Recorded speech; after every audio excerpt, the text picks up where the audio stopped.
My neighborhood. There is a park near my house. The park has a playground with swings and slides. I like to go there with my friends after school. We play on the swings and have a lot of fun. Next to the park, there is a small grocery store. My mom and I often go there to buy fruits, vegetables, and other groceries.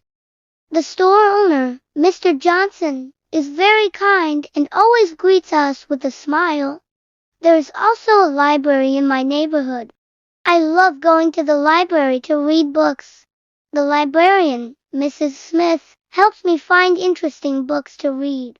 The library is a quiet place where I can do my homework and study. My school is not far from my house. I walk to school every morning with my friend, Emma. It takes us about 10 minutes to get there. We talk and laugh on our way to school. There is a bakery on the corner of my street. They make delicious bread and cakes. Sometimes, my dad buys fresh bread from the bakery for breakfast. On weekends, my family and I like to take walks around the neighborhood. We greet our neighbors and sometimes stop to chat. Everyone in my neighborhood is friendly and helpful. I love my neighborhood because it is a safe and happy place to live.